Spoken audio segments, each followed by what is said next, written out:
Ok, familia, si se pueden poner de pie, por favor, vamos a orar. Señor bendito Dios, Padre Todopoderoso, te damos muchísimas gracias, Señor, por la oportunidad que nos das, como siempre, de poder venir a este recinto y alimentarnos de tu palabra, alimentarnos, Padre mío, de las actividades, Señor, que tú has mostrado para que cada uno de nosotros podamos ser edificados en ti, Señor, en esa roca que siempre nos va a dar la estabilidad que cada uno de nosotros necesitamos para poder vivir una vida cristiana conforme a tu voluntad, mi Señor.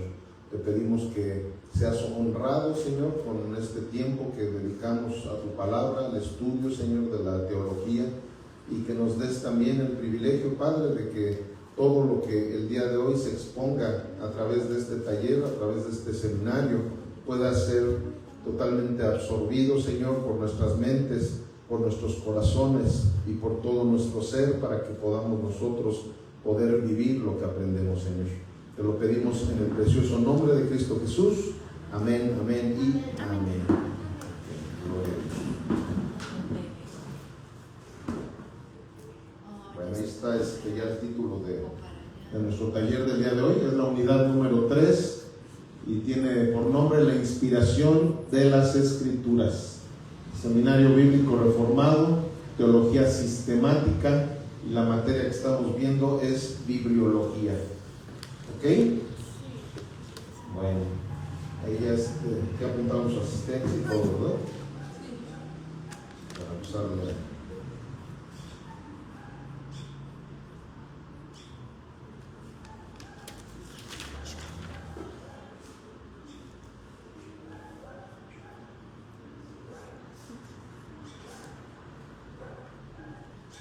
Muy bien, pues vamos a ver lo que es la definición de la inspiración.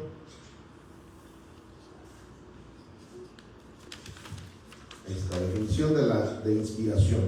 La inspiración es la obra sobrenatural del Espíritu Santo, mediante la cual Dios dio a los autores humanos para escribir exactamente lo que Él quiso, sin error. ¿Ok?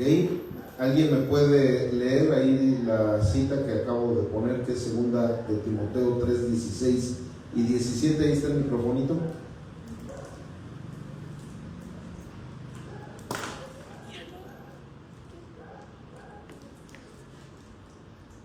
Toda la Escritura es inspirada por Dios y útil para enseñar, para redarguir, para corregir, para instruir en justicia, a fin de que el hombre de Dios sea perfecto, enteramente preparado para toda buena obra. Amén.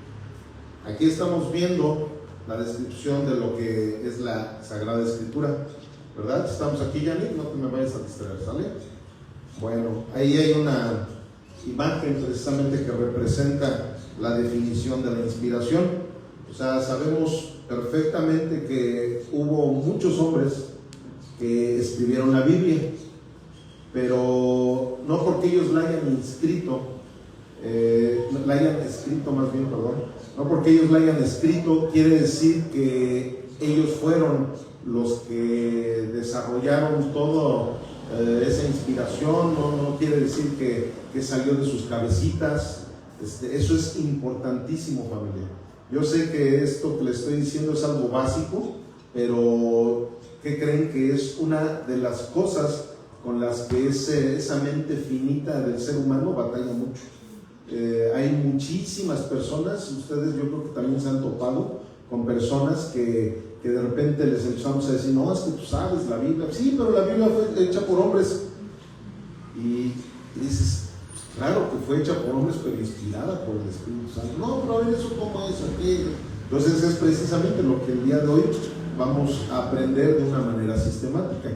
El día de hoy vamos a ver claramente lo que es esa inspiración divina.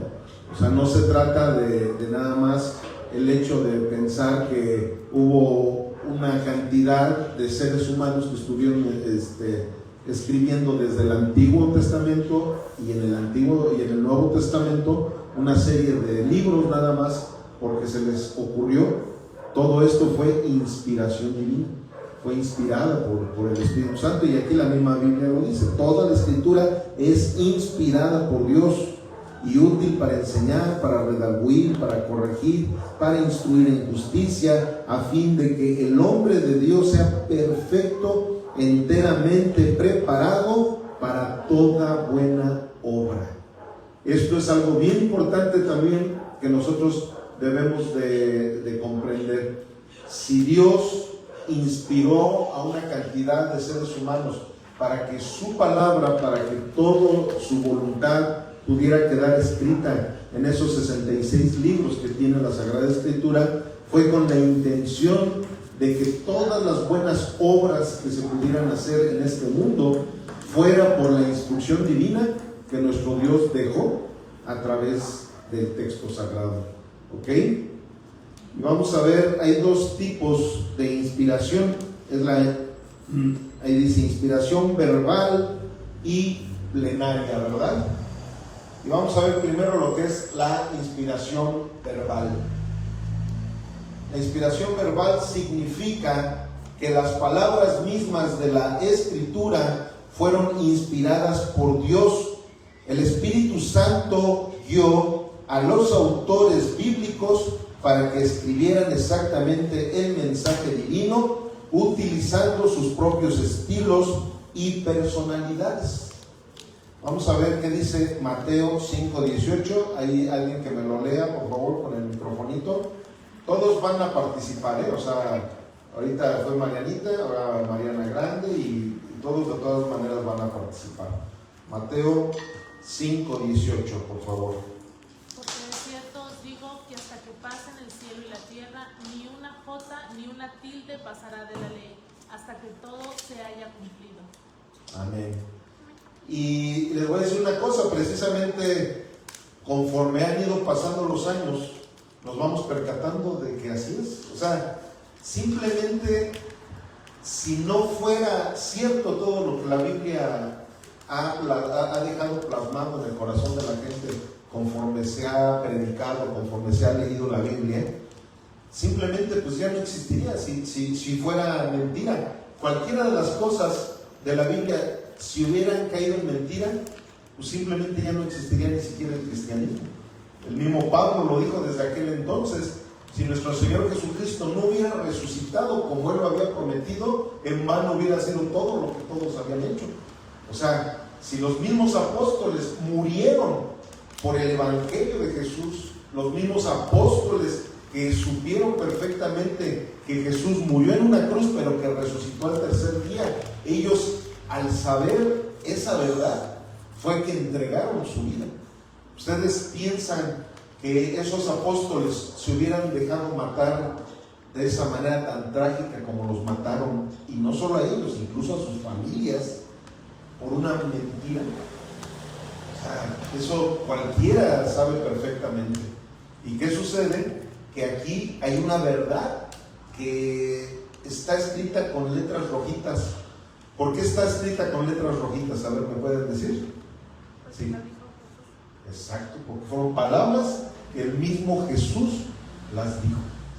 O sea, Él dijo claramente: porque de cierto les digo que hasta que pasen el cielo y la tierra, ni una jota ni una tilde pasarán de la ley hasta que todo se haya cumplido.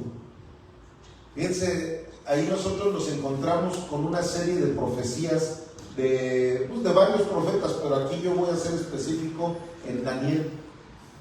De Daniel, todas las profecías se han cumplido. Hay una sola que solamente falta por cumplir, que precisamente es la segunda venida de Jesús. Es la única de las profecías de Daniel. Todas las demás se fueron cumpliendo cabalmente.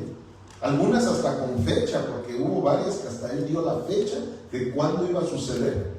Lo del rey Darío, lo de este hombre, ¿cómo se llama? Que fue tan famoso que han hecho hasta películas de él. Bueno, ahorita me acuerdo. Pero todas las profecías se cumplieron de las que escribió David. Y de la misma manera, Isaías, ahora los domingos hemos estado hablando mucho de Isaías.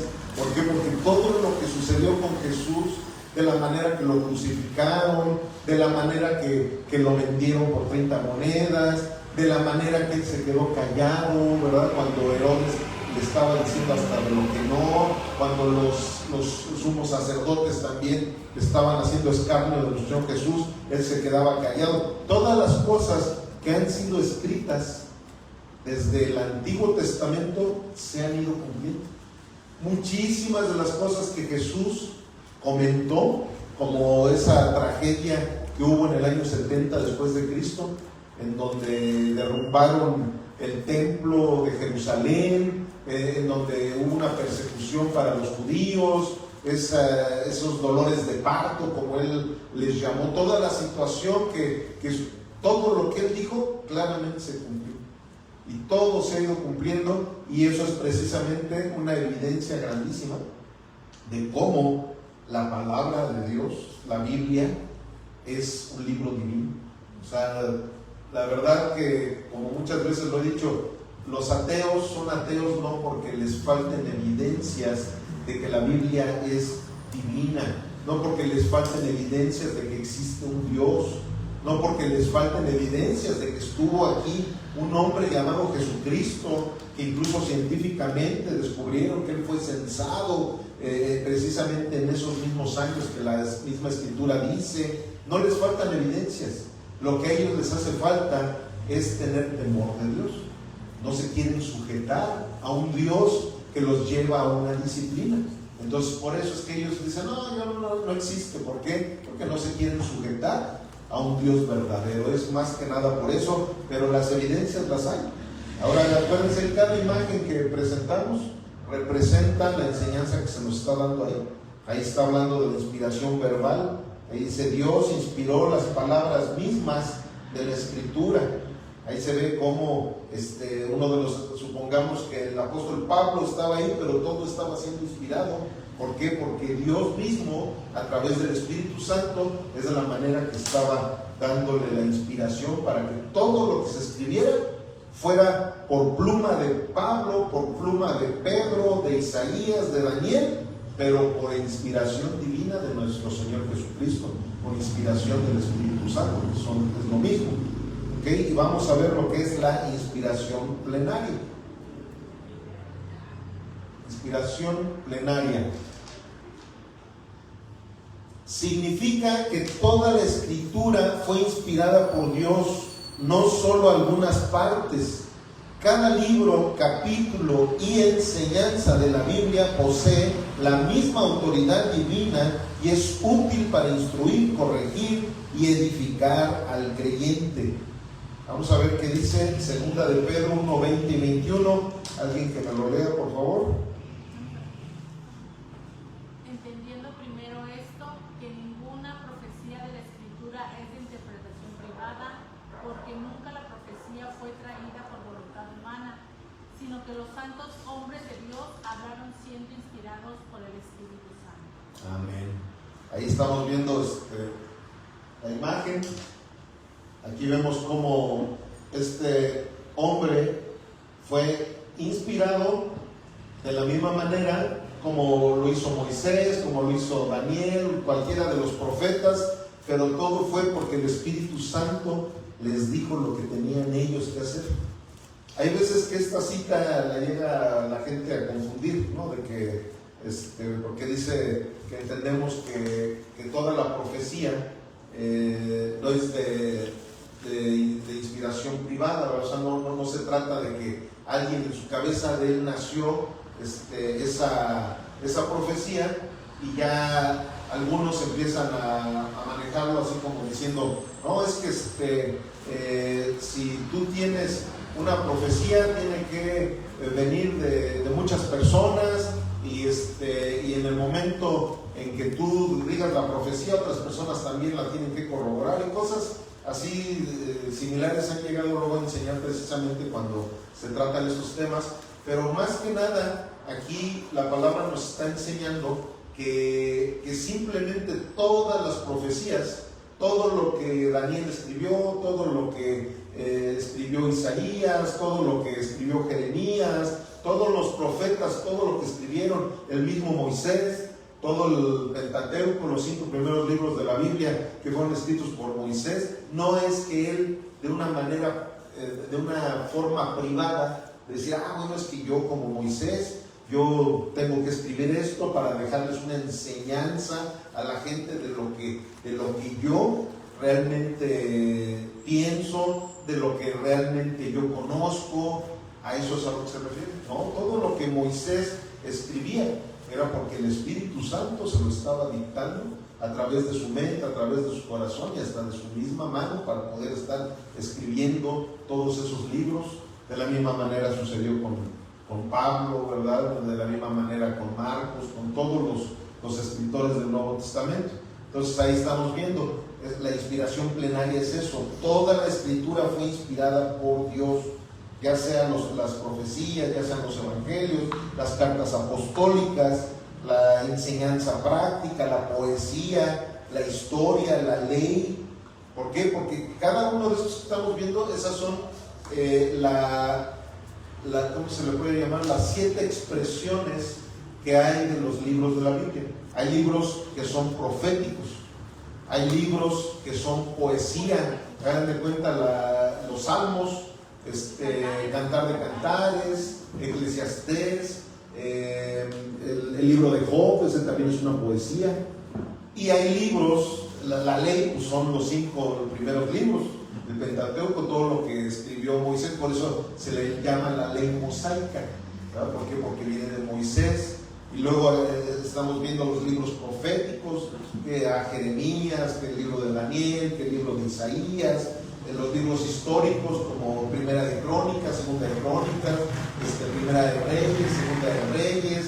Luego ya en el Nuevo Testamento hay un solo libro histórico. ¿Sí saben cuál es el libro histórico del Nuevo Testamento? ¿Cuál? Hechos de los Apóstoles.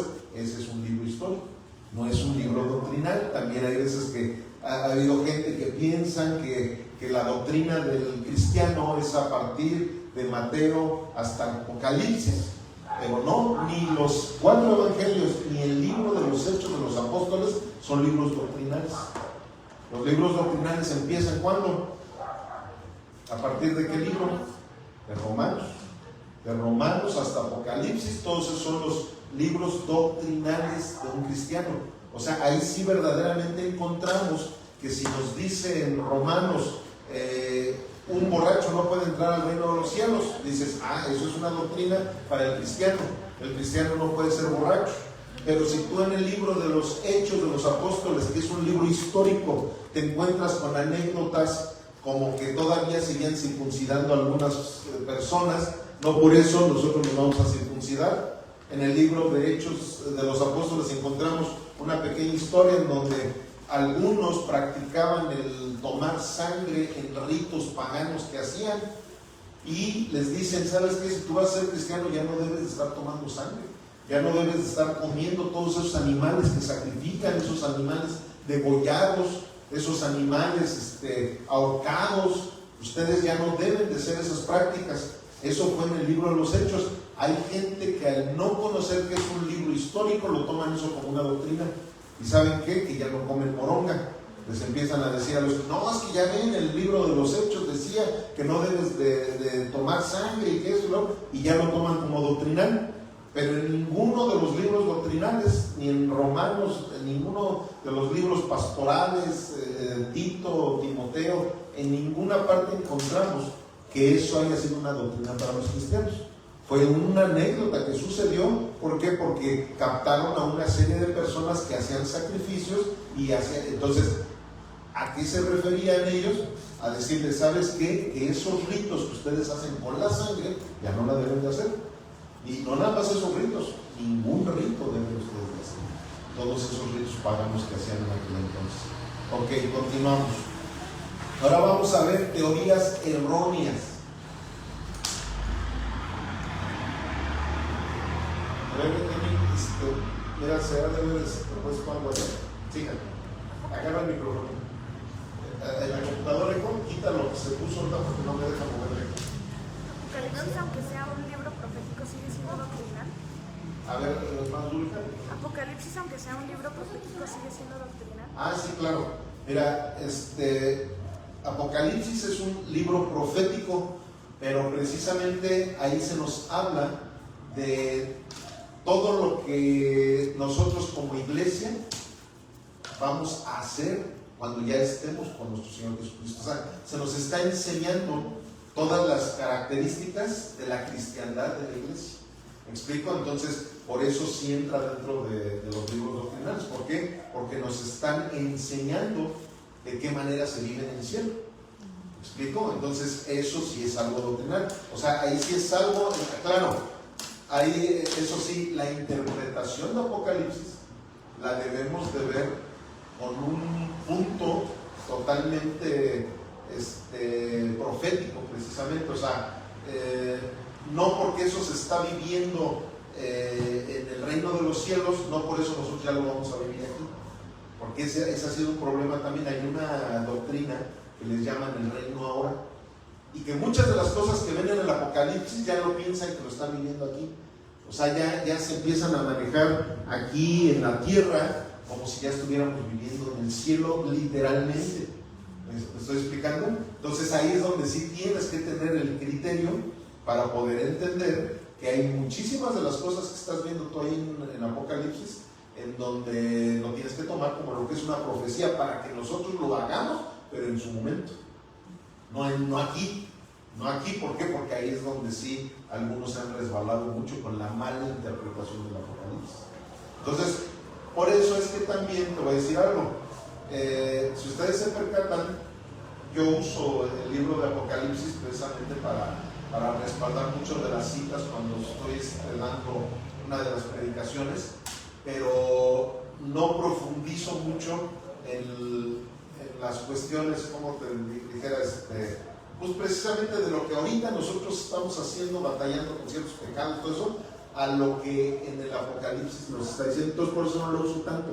Yo lo llego a usar nada más cuando es una cita en donde nos está trayendo una esperanza, ¿verdad?, de lo que vamos a vivir ya para aquel entonces y cosas por el estilo. Pero no tanto para decir, mira, así en el Apocalipsis se vivía, así es como ahorita nosotros tenemos que vivir también. No. ¿Por qué? Porque la mayoría de todo lo que estamos viendo en el Apocalipsis es una revelación, pero futurista. Pero también hay cosas que sí ya se cumplieron. O sea, muchas de las cosas que estamos viendo en el Apocalipsis, por eso muchas veces les he dicho, el Apocalipsis era totalmente futurista cuando Juan lo escribió, pero muchas de esas cosas ya se fueron cumpliendo. ¿Me explico? Son cosas que ya se cumplieron, son cosas que se están cumpliendo ahorita y cosas que todavía se van a cumplir. ¿Ok? ¿Ya hiciste eso? ¿Okay? Es que no veo nada.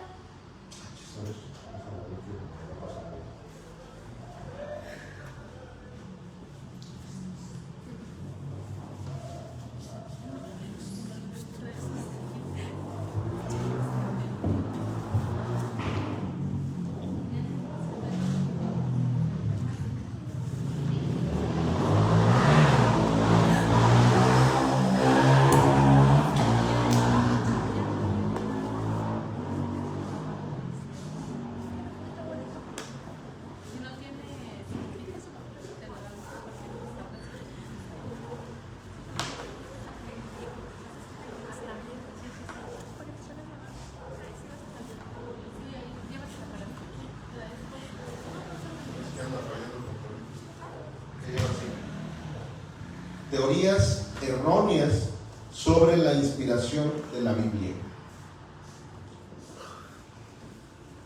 Vamos a ver la primera, que es la inspiración natural. Inspiración natural sostiene que la Biblia fue escrita únicamente por hombres con una capacidad religiosa excepcional, negando la intervención sobrenatural de Dios. Según esta postura, la Escritura es un libro humano, pero no divinamente inspirado.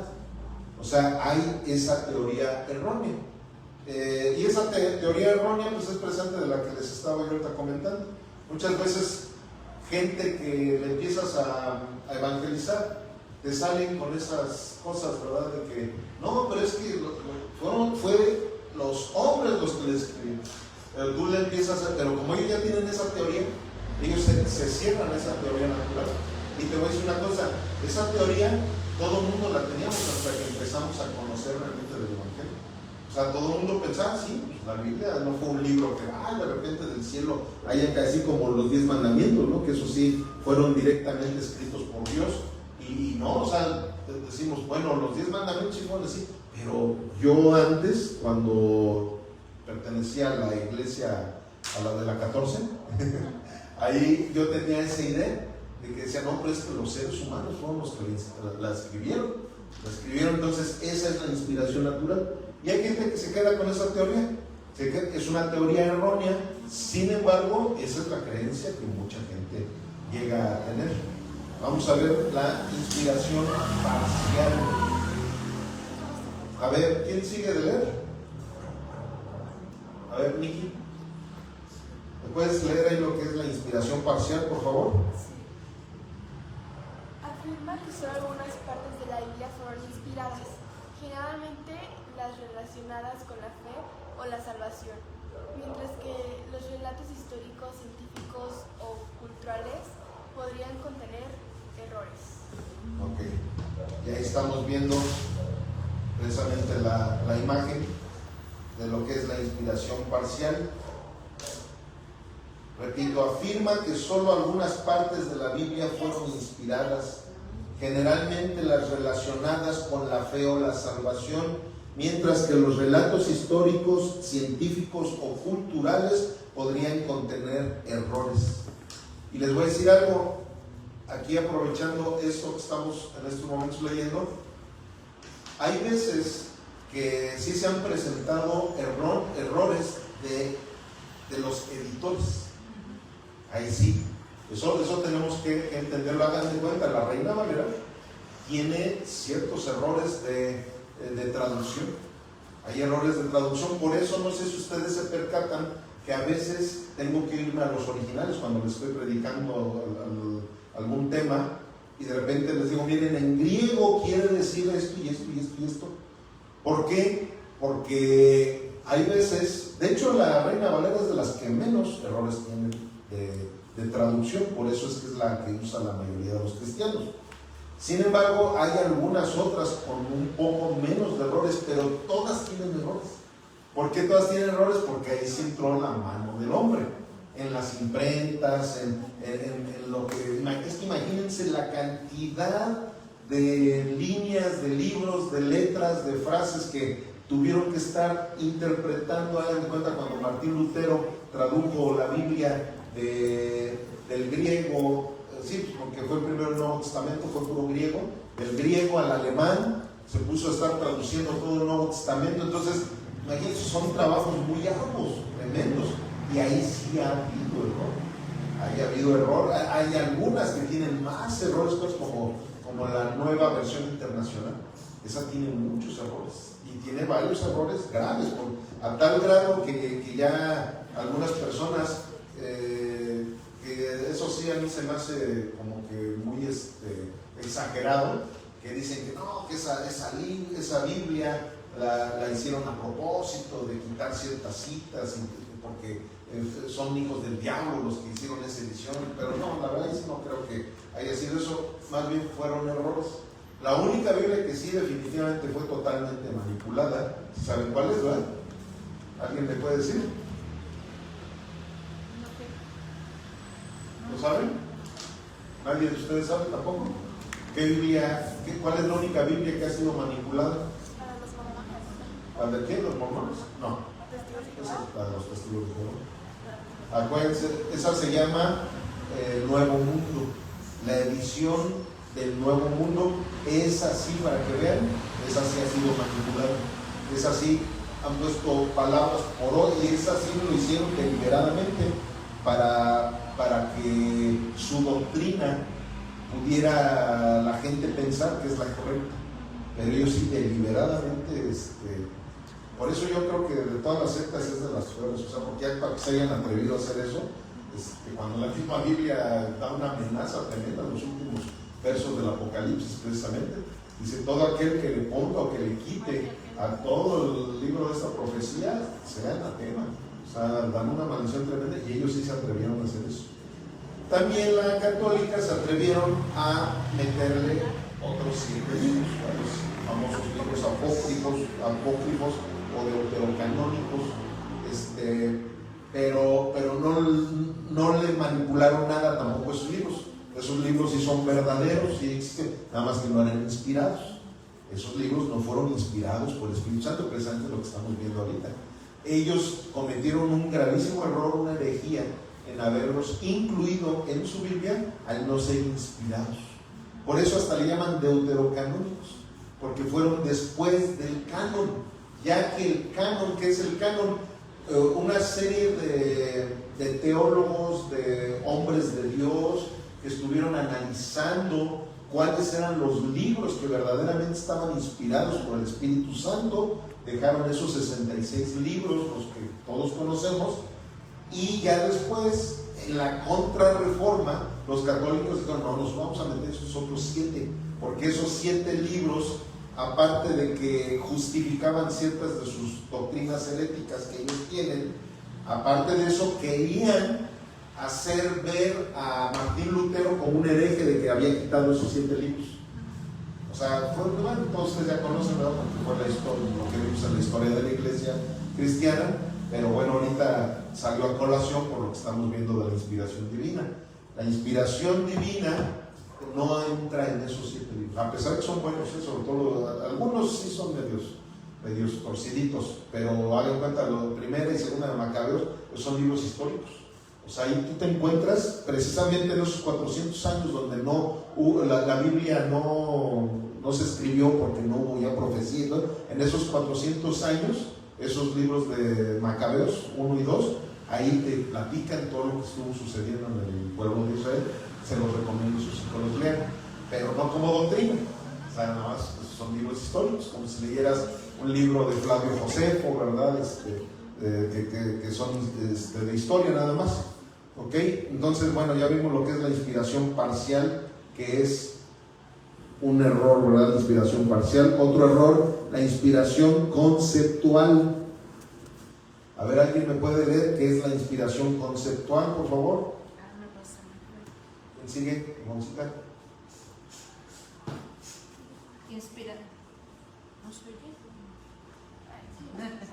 Inspiración conceptual. Enseña que Dios inspiró únicamente las ideas o pensamientos, pero dejó a los autores libertad para expresar esas ideas con sus propias palabras, por lo que las palabras mismas no tendrían autoridad divina. Ok. ¿Por qué? A ver, ¿alguien me podría decir por qué es un error también esta manera de esta teoría? Que al final de cuentas es una teoría. ¿Me podrían decir por qué sería un error? A ver, fíjate. A ver, para darle el microfonito para que se oiga ahí en el video. Porque cada quien lo interpreta como quiere, a su conveniencia. Así es.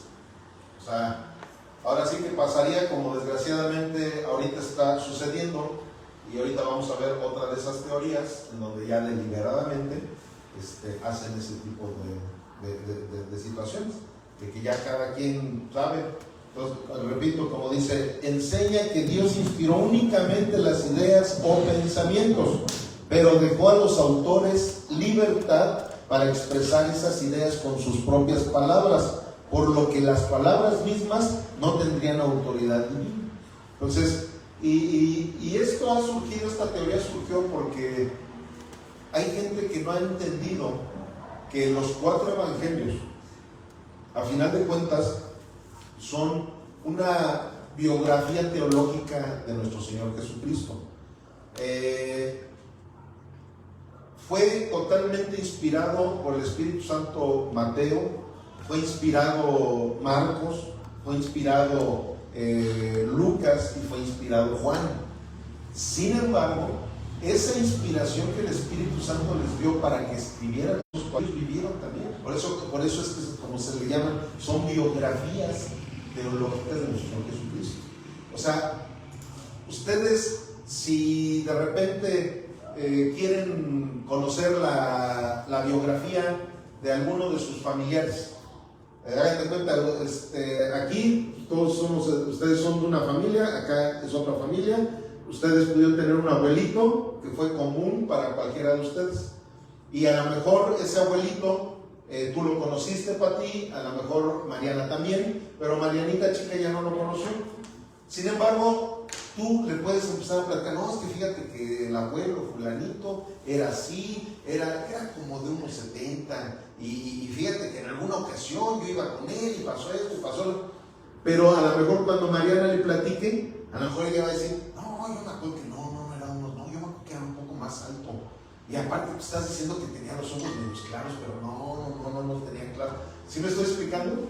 Entonces, ¿qué sucede? Esa biografía que tú estás dando no es mentira lo que está diciendo de Patti, pero en nuestra mente finita, lógicamente que hay ciertos recuerdos diferentes, aparte de que cada mente es una cosmovisión.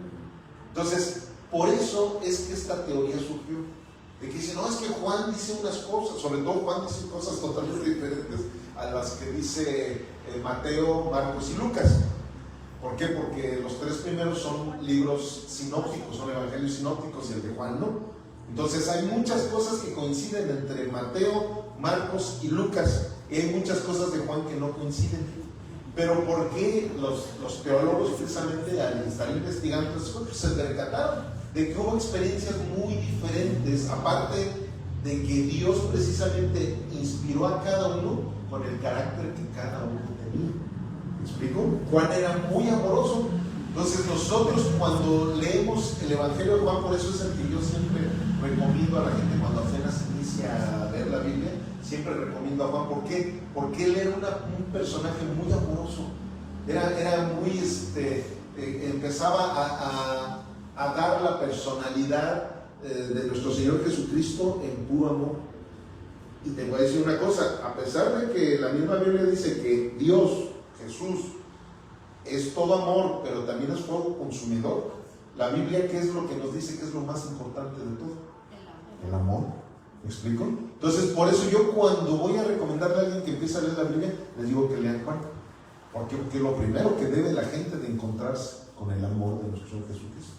Ya cuando ellos se encuentran con el amor de nuestro Señor Jesucristo, ya no importa, en cuanto empiecen a ver la severidad de Dios, de eso, como ellos ya se introdujeron con Dios y es más, ya lo aman, porque la gente que lee concienzudamente Juan y termina de leer el Evangelio de Juan, se enamoran del Señor Jesús. Entonces, ya cuando empiezan, pero también alguien enérgico, ¿verdad? Porque en Marcos vemos que pasó esto y que pasó lo otro, en Mateo también, y que de repente le dijo, apártate de mí, Satanás. Entonces dices, pero como ya lo amas, ya no empiezas a distorsionar su personalidad de Jesús, porque sabes que antes que nada, Él es amor. Entonces, esto que les estoy comentando es precisamente para que entendamos que aunque los 4 evangelistas tenían caracteres diferentes, la intención de Dios era inspirarlos a que a todos nos dieran a conocer toda la personalidad de Jesús, tanto como un fuego consumidor, como que Él era todo amor, como un profeta, como un maestro, pero también como un amigo. ¿Por qué? Porque cada evangelista tuvo su carácter específico para poder escribir cada uno de los evangelios. Pero esto yo se lo estoy explicando y creo que nosotros lo entendemos porque el Espíritu Santo nos da esa oportunidad, pero hay gente que no, y por eso inventaron esta teoría. Decían, no, es que sí, pero cada quien escribía lo que quería, y no, definitivamente esa teoría es errónea. Como ahorita Marianita lo dijo, porque si no, entonces imagínense, pues cada quien entonces tenía la libertad de escribir hasta las mentiritas que quisieran estar echando por ahí. No se trata de eso. Podríamos decir también que los evangelios están escritos así, porque igual cada persona es diferente y nos identificamos de una manera distinta. Claro. Y a lo mejor el Señor pues nos habla de una manera muy específica, de acuerdo a nuestro carácter. Y habrá quienes entiendan mejor al Señor a través de Juan, o habrá quien entienda mejor a través de Lucas. Pienso yo de eso. Y de hecho, eso que tú piensas lo han pensado mucho también, de tal manera que le han dado categorías diferentes a cada evangelio. Se dice que el evangelio de Juan es para la gente en general, o sea, la gente indocta sobre las cuestiones bíblicas. El evangelio de Mateo fue específicamente para el pueblo judío. Por eso es que en el evangelio de Mateo empieza con toda la genealogía, porque a los judíos es importantísima la genealogía, y en base a eso están dando las evidencias de que la genealogía nos estaba llevando a que Jesucristo era el hijo de David. Y el chiste es que todo ese evangelio, aunque Mateo cuando lo estaba escribiendo no estaba pensando para los judíos, no. O sea, precisamente en la soberanía de Dios, él fue marcando así tal. Ahora, Lucas, él era un doctor, él era un científico. Él no convivió directamente con Jesús. Él empezó a hacer investigaciones. Entonces, por eso, en el Evangelio de Lucas, ahí podemos encontrar datos incluso más cercanos hasta los historiadores de aquel entonces.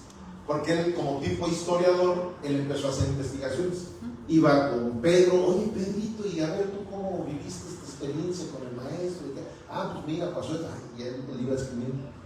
Ya, a ver, ahora voy a ir con fulanito, voy a ir a la región sultanito.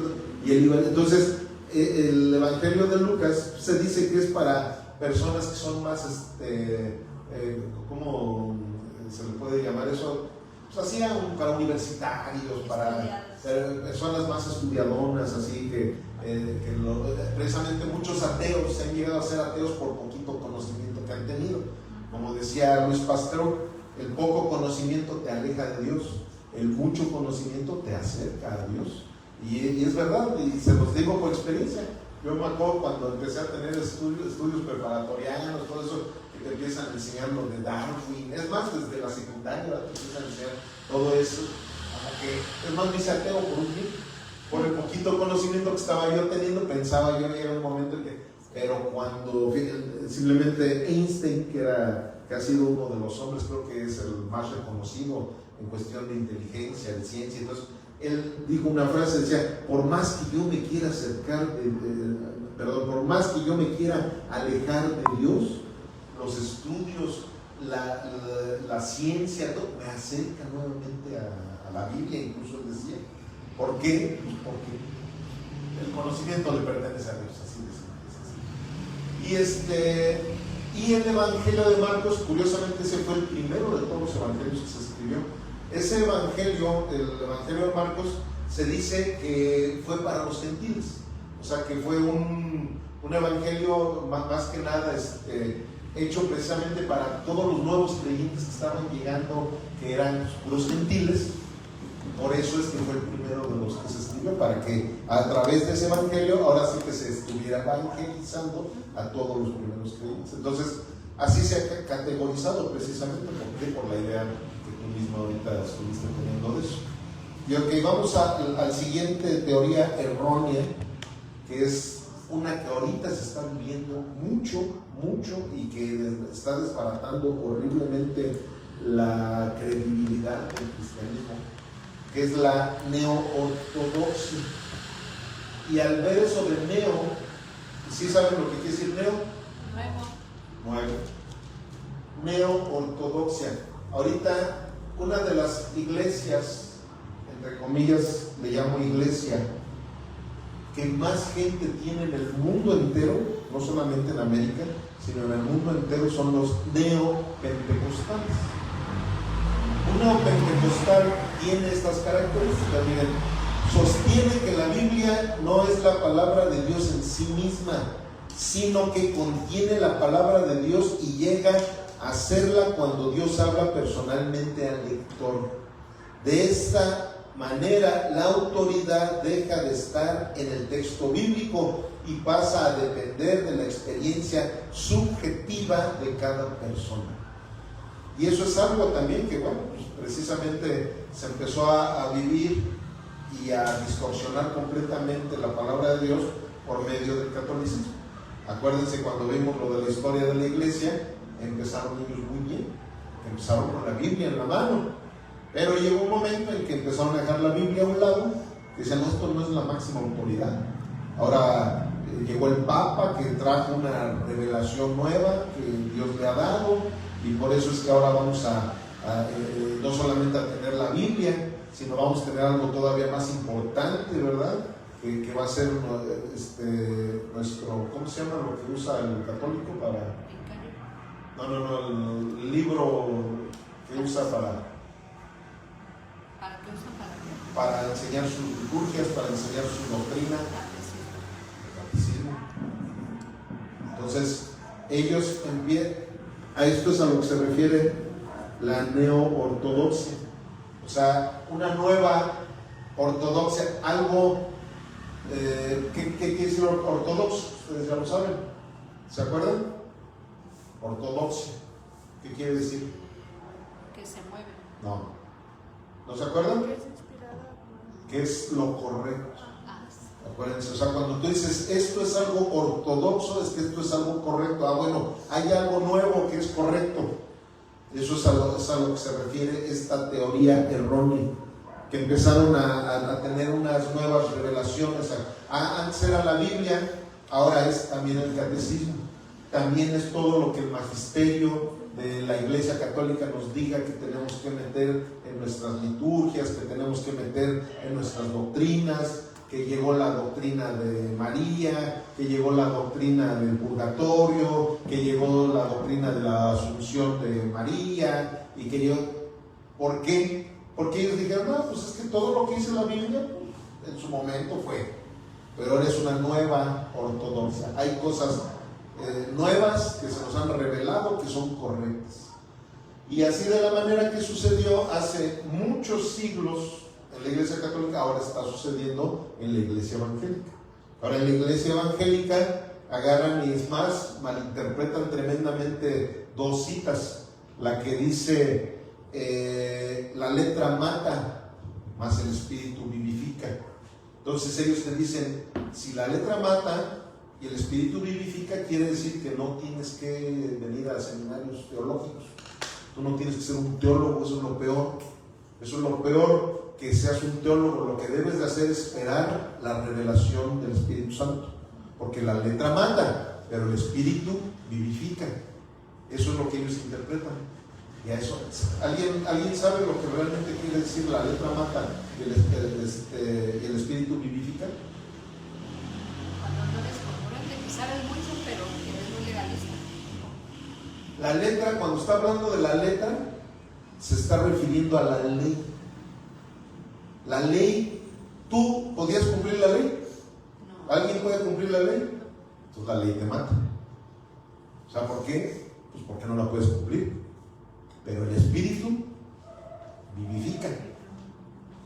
¿Cuál espíritu? El que nos trajo nuestro Señor Jesucristo, el Espíritu Santo. Nos da vida, que es la gracia. A eso es a lo que se refiere la Biblia. Pero estos neopentecostales o estos neoortodoxos, porque no nada más los pentecostales, o sea, hay muchos neoortodoxos que empiezan a salir a tergiversar la escritura, a sacar textos de su contexto. Y te dicen, no, la letra mata, más el espíritu. Entonces, no leas la Biblia, no te hagas teólogo, tú nada más espera que te revelen. Y ya lo que te revelen más, te pueden hablar en lenguas, se te revele. Es cierto, es una mentira total. Ni siquiera actúa así el Espíritu Santo. Y hay otra cita también que han tergiversado mucho, que dice, el conocimiento envanece, mas el amor edifica. Vos también te dicen, ¿ya viste? El conocimiento envanece. No, si tú lees mucho Biblia, te vas a volver un soberbio, te vas a envanecer. Y no, más bien el amor. Y por eso es que ya en muchas iglesias, ya no, aunque no te lean la Biblia, pero todo el tiempo están, no, es que el amor de Dios, ¿verdad? Mira, tú eres homosexual, pero Dios te ama. Dios tiene un plan maravilloso para tu vida y qué bueno que viniste. ¿Por qué? Porque con todo y tu pecado, como lo dice la Biblia, y llegan a decir este tipo de herejías que dicen, como dice la Biblia, Dios aborrece el pecado, pero ama al pecador. Y la Biblia no lo dice. ¿Alguien de ustedes sabe quién lo dice? ¿Quién dijo esa frase? ¿Quién? Mahatma Gandhi. Mahatma Gandhi no era cristiano. De hecho, ¿sabe por qué él no se hizo cristiano? Él decía, el maestro de maestros es Jesús, pero yo no los cristianos, decía. Por eso yo nunca me voy a hacer cristiano, por eso nunca se hizo cristiano, pero él admiraba muchísimo a Jesús. Y era un hombre que realmente tenía un buen corazón, pero un corazón también engañoso, ¿verdad? Como todos los corazones. por no haberse rendido a Jesucristo, porque odiaba al cuerpo de Cristo, pues está en el infierno, ya no pudo estar en el cielo. Sin embargo, él era un filósofo que tenía muchas ideas positivas, humanistas, era una buena persona, pero las buenas personas se van al infierno cuando no quieren rendir su vida a Jesucristo. Entonces, pero muchos eso predican. ¿Me explico? El amor, es que el amor edifica, y el conocimiento no es envanece. No lean la Biblia porque conoce. A eso no se refiere la Biblia. Cuando dice el conocimiento envanece, pero el amor edifica, es cuando tú, por tener conocimiento de que el hermanito fulanito está en pecado, tú puedes agarrar y empezarlo a condenar. A eso se refiere. O sea, tú tienes el conocimiento, ¿verdad?, de que el que ande de borrachito, el hermanito fulanito, es malo, pero el amor es más edificante que el conocimiento que tú tienes. Entonces, porque tú tienes amor más allá de tu conocimiento, entonces vas a ayudar a ese hermano. Vas a llegar y vas a decir: mira, hermanito, levántate de esa situación, no te conviene. Por eso, no vas a llegar y vas a decir: mira, la Biblia dice, a eso se refiere la Biblia. Pero no quiere decir que no debemos de tener conocimiento. Claro que la Biblia nos habla de tener el conocimiento. Es más, la Biblia dice que por falta de conocimiento el pueblo perecerá. ¿Me explico? Entonces, pero esta neortodoxia, eso es lo que ahora cree. Eso es lo que cree. Dice: no, pues nada más lo que me revela el Espíritu Santo. Es más, hay gente que dice: no, yo ni siquiera preparo un bosquejo para predicar. Yo me paro aquí y espérense, no, es que ahorita, es más, el Señor me acaba de cambiar el mensaje. Yo les iba a predicar en contra del pecado, pero no, ahorita ya el Señor me cambió el mensaje. Porque ahorita que lo estoy viendo y que aquí ya vino una revelación.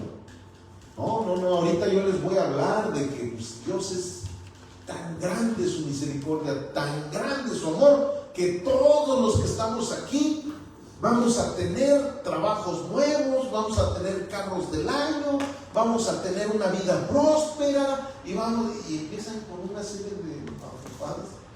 ¿Y qué sucede? Que es porque en vez de tener teología, tienen teorías erróneas. ¿Explico? Entonces, repito, sostiene que la Biblia no es la palabra de Dios en sí misma, sino que contiene la palabra de Dios y llega a serla cuando Dios habla personalmente al lector. O sea, si realmente Dios te dice algo, eso tiene mucho más importancia de lo que ya hayan dejado por escrito todos esos hombres inspirados por Dios. Es algo terrorífico que se está viviendo, y son los lugares en donde más gente hay. Y bueno, ya me voy rápido porque se nos tiene un tiempo encima. Ahora vamos a ver la posición reformada, que es la posición en la que nos encontramos nosotros, gracias a Dios. ¿Hay una pregunta que me iban a hacer? ¿Que lea? Sí. A ver si me puedes leer lo que está ahí, hijo, la posición reformada, por favor. ¿Toda esa parte de allá? Sí, todo lo que está ahí de posición reformada. Posición reformada. La Biblia es la palabra de Dios. La posición reformada sostiene que la Biblia no solo contiene la palabra de Dios, sino que es la palabra de Dios en su totalidad. Por haber sido inspirada por el Espíritu Santo, posee autoridad absoluta. Es completamente confiable y constituye la regla suprema para la fe y la vida del creyente. Por ello, la Iglesia no juzga a la Escritura juzga a la Iglesia y todo ser humano. A todo ser humano. Esa es nuestra doctrina, gracias a Dios, familia. Y les digo gracias a Dios porque es por gracia. Es por gracia. O sea, no se trata de que los de Redención por su gracia son más inteligentes que los de fulanito y sultanito, no. Por eso hay que orar muchísimo por todos nuestros hermanitos, porque hay muchos hermanitos que en realidad sí, incluso han nacido de nuevo, pero pues caminan en doctrinas torcidas, todo eso pues por desconocimiento. Porque pues, ellos en su fe, en su devoción, ellos quisieron estar acorde a lo que Dios les decía, pero cayeron en manos de esos, como dicen, un guía de ciegos, un ciego que guía a otros cieguitos, pues ¿a dónde van a parar? Pues a ningún lugar correcto. Entonces eso es lo que ha pasado desafortunadamente con muchos hermanitos. Y bueno, ya vámonos a la aplicación. La aplicación número 1: debemos predicar toda la Escritura. Ahí está entre paréntesis, la predicación es expositiva. Porque les voy a decir una cosa, esa es otra bendición que Dios nos dio, la redención por su gracia. Yo duré años, o sea, ustedes no saben, pero duré años que el Espíritu Santo me decía, predica expositivamente. Y saben que yo no sabía, es que no es cualquier cosa predicar expositivamente, tienes que saber de hermenéutica, por principio de cuentas, tienes que saber de exegética, tienes que empezar a tener las interpretaciones correctas, cómo poder desarrollar un bosquejo en donde concuerde la cita base. ¿Por qué? Porque siempre vas a tener que tener una cita base. ¿Por qué? Porque como es una predicación expositiva y sobre todo cuando es consecutiva, como nosotros la llevamos, entonces yo tuve que empezar a meterme, a quemarme las pestañas para obedecerle a Dios.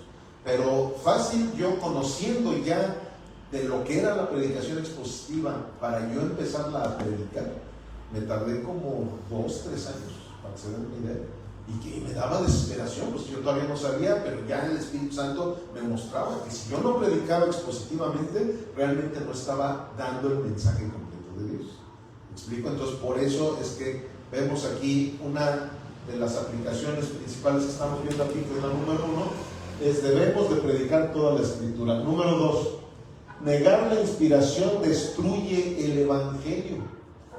O sea, esto que ven aquí, miren, vean la imagen, esto está sucediendo de una manera terrible ahorita en la iglesia cristiana. Llegan y miren, precisamente ahora que me va a tocar predicarle a los pastores de aquí de Celaya, el Señor me estaba mostrando un tema muy importante.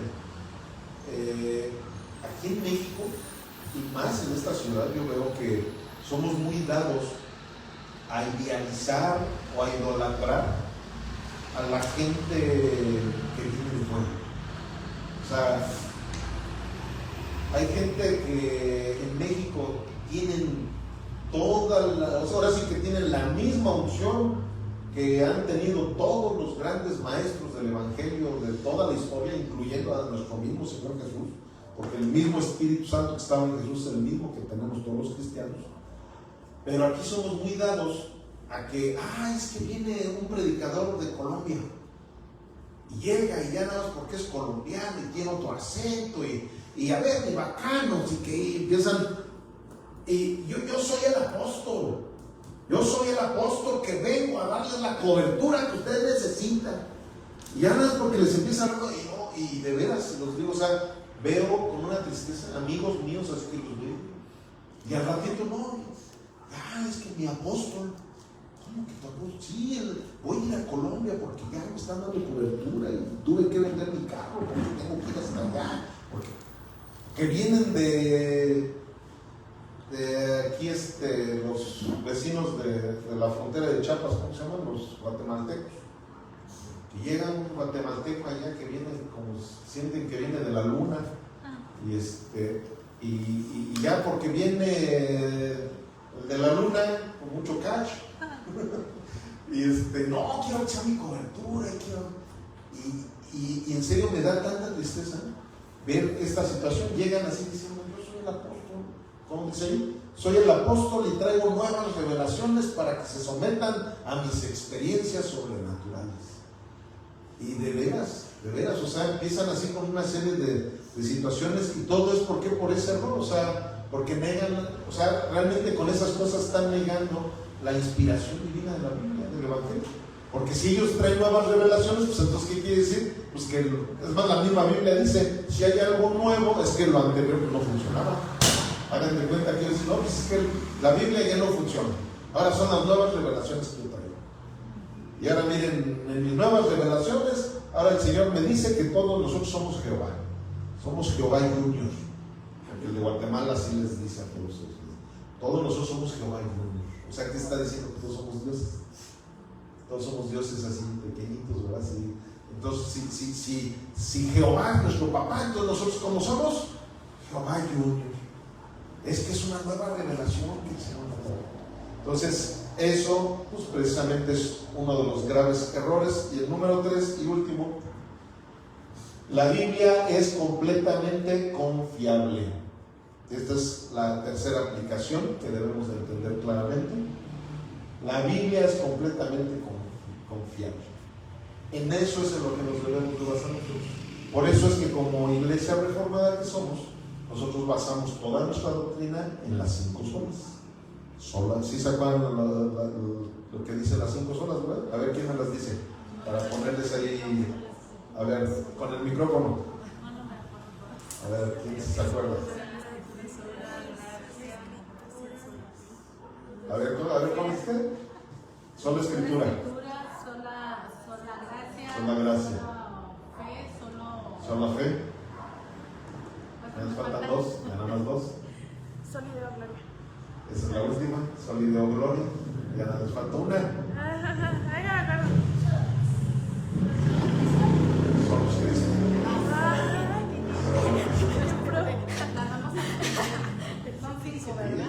Si somos reformados tenemos que aprender. O sea, si dice solamente la escritura, o sea, si es solamente la escritura, yo no voy a creer en otras cosas que no sean la escritura. Si dice solamente gracia, solamente por gracia yo puedo ser salvo.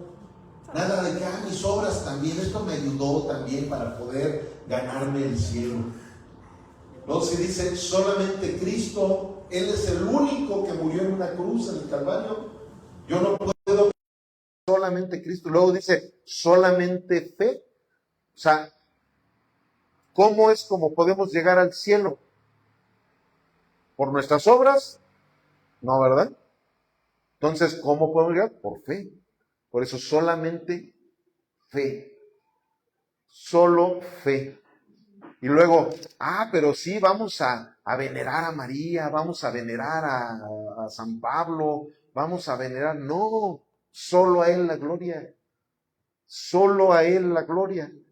Eso nos convierte en una iglesia que realmente está alineada a toda la Sagrada Escritura, porque son las 5 bases de toda la buena doctrina de un cristiano. Y bueno, pues ya terminamos. La próxima semana vamos a ver el tema de la autoridad de las Escrituras.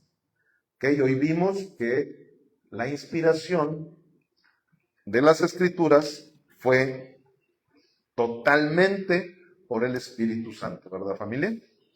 ¿Ok? Bueno, ¿alguna pregunta o algo que quieran comenzar? ¿Todo bien entendido? ¿Todo bien clarito? ¿Perdón? Ok, exactamente.